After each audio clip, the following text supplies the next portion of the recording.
Hello বন্ধুরা, সবাইকে আসসালামু আলাইকুম। সবাই কেমন আছেন? তো বন্ধুরা, আমি আজকে এসেছি একটা দারুণ রেসিপি নিয়ে, দুধ পিঠা পুলি।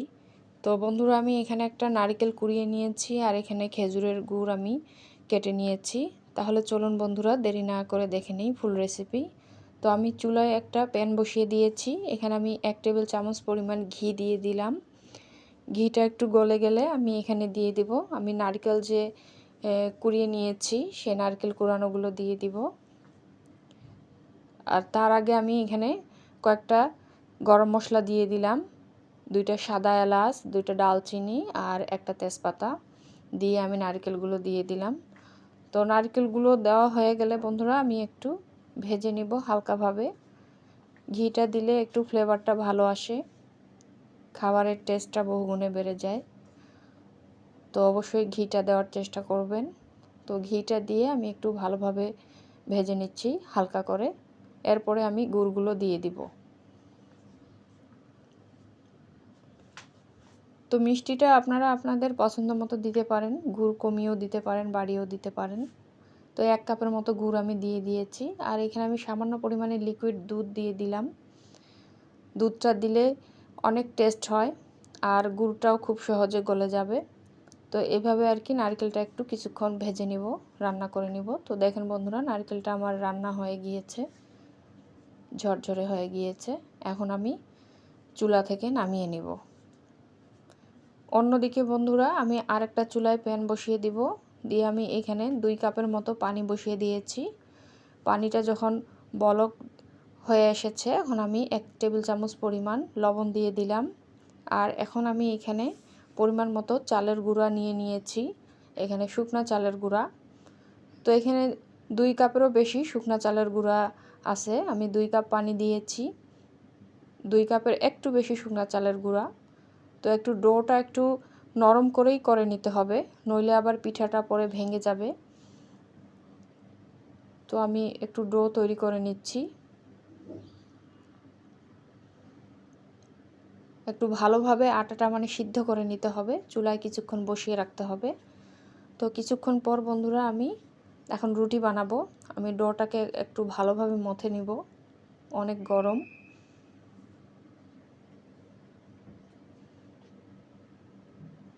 তো ডোটাকে ভালোভাবে একটু বেলতে হবে।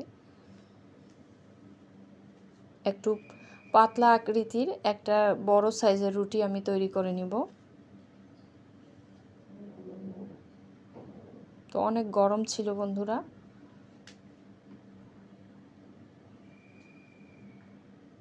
তো আমি এখন লেচি কেটে নিচ্ছি।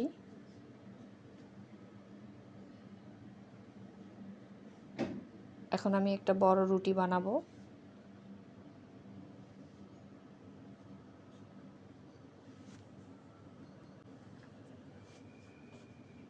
খুব একদম পাতলাও না, খুব মোটাও না, মিডিয়াম সাইজের আর কি। এখন আমি কেটে নিব। আমি মগ দিয়ে কেটে নিচ্ছি। আপনারা স্টিলের গ্লাস থাকলে কেটে নিতে পারেন, আবার বিভিন্ন বয়মের যে ঢাকনা থাকে সেটা দিয়েও কাটা যায় খুব সুন্দরভাবে। তো আমি পিঠাগুলো খুব বড় বানাবো না, মিডিয়াম আকৃতির। এখন এইভাবে আমি সবগুলো লেচি কেটে নেব।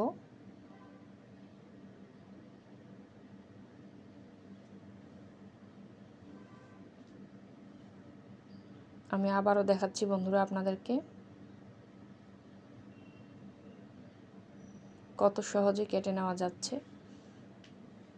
এবং প্রতিটা পিঠা খুব সুন্দর একই সাইজের হবে।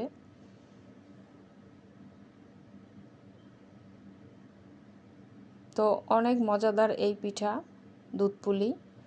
তো ভিডিওটা না কেটে ফুল ভিডিও অবশ্যই দেখবেন বন্ধুরা। আর রেসিপিটি ভালো লেগে থাকলে অবশ্যই লাইক, কমেন্ট, শেয়ার এবং সাবস্ক্রাইব করতে ভুলবেন না। তো বন্ধুরা দেখেন, আমি জালি কেটে নিয়েছি। এখন দেখেন আমি ভিতরে নারিকেলের সেই পুর আমি দিয়ে দিলাম। এখন ডিজাইনটা আপনারা আপনাদের ইচ্ছা মতো করতে পারেন।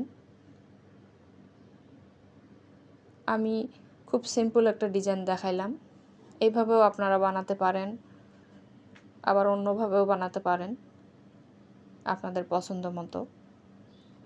নারকেলটা একটু বেশি করে দিতে হবে, তাহলে পিঠাটা দেখতে খুব ভালো লাগবে, ফোলা ফোলা। তো একটু টাইম নিয়ে বানাতে হবে বন্ধুরা,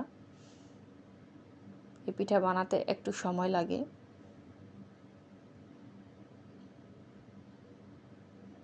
তো আমি একটা ডিজাইন দেখাচ্ছি, খুব সহজ ডিজাইন, এটা সবাই পারে। তো এই ডিজাইনটা দিলে আর কি দেখতে খুব সুন্দর লাগে পিঠাটা। তো এভাবে আপনারা বানাতে পারেন। তো এভাবে আমি সবগুলো পিঠা বানিয়ে নিয়েছি, দেখেন বন্ধুরা খুব সুন্দর লাগছে দেখতে। এখন পিঠাগুলো ভাজার আগে, তার আগে আমি চুলায় একটা ছোট প্যান বসিয়ে দিয়েছি, পাতিল। এখানে আমি সামান্য পরিমাণ পানি দিয়ে দিয়েছি, 1 কাপের একটু বেশি। আর আমি যে দুধ পিঠা, যেহেতু দুধে মিষ্টি দিব, আমি গুড়টাকে একটু গলিয়ে নিব পানি দিয়ে। আর দুধটা আমি আগেই জাল করে রেখেছি, আমি 1.5 লিটার দুধ খুব ভালোভাবে জাল করে নিয়েছি, ঘন করে নিয়েছি। দুধটা এখনও গরম আছে। এখন আমি গুড়টা যে গলিয়ে নিলাম, এই গুড়ের পানিটা আমি দিয়ে দিলাম। গুড় আর দুধ কখনো একসঙ্গে জাল করবেন না, নইলে দুধটা নষ্ট হয়ে যাবে, ছানা ছানা হয়ে যাবে। আপনারা যদি এভাবে মিক্সড করে দেন, তাহলে দুধটা কখনোই নষ্ট হবে না। এখন আর জাল দেওয়ার কোনো প্রয়োজন নেই, যেহেতু আমি দুধ খুব ভালোভাবে জাল করে নিয়েছি আর পানিটাও গরম। এখন আমি ঢাকনা দিয়ে ঢেকে রাখবো। আর অন্যদিকে আমি আরেকটা প্যান বসিয়ে দিয়েছি, আর পরিমাণ মতো তেল দিয়েছি, রান্নার রেগুলার তেল। এখন পিঠাগুলোকে ডুবো তেলে ভেজে নিতে হবে। আর পিঠাগুলো খুব কড়াভাবে ভাজার দরকার নাই, যেহেতু এটা দুধ পিঠা, আমি হালকাভাবেই ভেজে নেব। এই পিঠ ও পিঠ করে আমি হালকা করে ভেজে নিচ্ছি। আপনারা চাইলে এইভাবেও খেতে পারেন, নারকেল পুরি যেটা, এটাও অনেক মজাদার খেতে। শীতের দিনে আসলে সব পিঠেই মজা লাগে। তো এখন আমি তুলে নিচ্ছি বন্ধুরা, ভাজা হয়ে গিয়েছে। অবশ্যই তেলটা ঝরিয়ে নিতে হবে।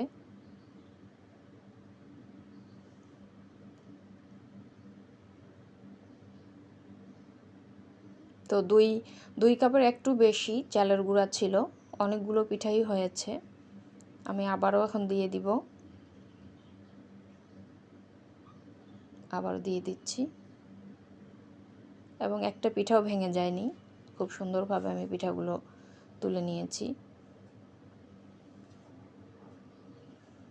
তো এইভাবে দিয়ে আর কি আমি সবগুলো পিঠা ভেজে নিয়েছি বন্ধুরা, দেখেন হালকাভাবে। আর দুধটা যে গরম ছিল, আমি ঢাকনা দিয়ে ঢেকে রেখেছিলাম, সেই দুধের মধ্যে আমি পিঠাগুলো এখন দিয়ে দিব। তেলের মধ্যে ভাজলে হয় কি, পিঠাটা খুব নরম তুলতুলে হয়। আর অনেকে সরাসরি না ভেজে দুধের মধ্যে দিয়ে দেয়, সে পিঠাটা একটু শক্ত হয়। আপনারা যদি শক্ত খেতে চান, তাহলে না ভাজলেও চলবে। আর যদি একদম তুলতুলে নরম খেতে চান, অবশ্যই তেলের মধ্যে ভাজতে হবে। এখন আমি 10 মিনিট ঢাকনা দিয়ে ঢেকে রাখবো, এরপরে আপনাদেরকে আমি দেখাবো সার্ভ করে। আর এটা যদি আপনারা একদিন রেখে দেন, রাতের বেলা, পরের দিন সকালে খান, তাহলে তো অনেক মজা। তো আমি 10 মিনিটে আমি আপনাদেরকে দেখাচ্ছি, তারপরও কতটা নরম তুলতুলে হয়েছে। খুবই মজাদার একটা পিঠা, মানে এতটাই নরম হয়েছে যে পিঠাটা তোলার সময় পিঠাটা মানে ভেঙে যাচ্ছিল, এরকম অবস্থা। তো আমি আপনাদেরকে দেখাচ্ছি, দেখেন কতটা সুন্দর হয়েছে। একবার হলো ট্রাই করবেন বন্ধুরা, আর কেমন হয়েছে অবশ্যই জানাবেন। আমি আবারও বলছি, যদি রেসিপিটি ভালো লেগে থাকে, অবশ্যই লাইক, কমেন্ট, শেয়ার এবং সাবস্ক্রাইব করতে ভুলবেন না। দেখেন কতটা সফট এবং কতটা সুন্দর হয়েছে। তো সবাই ভালো থাকবেন, সুস্থ থাকবেন। আল্লাহ হাফেজ।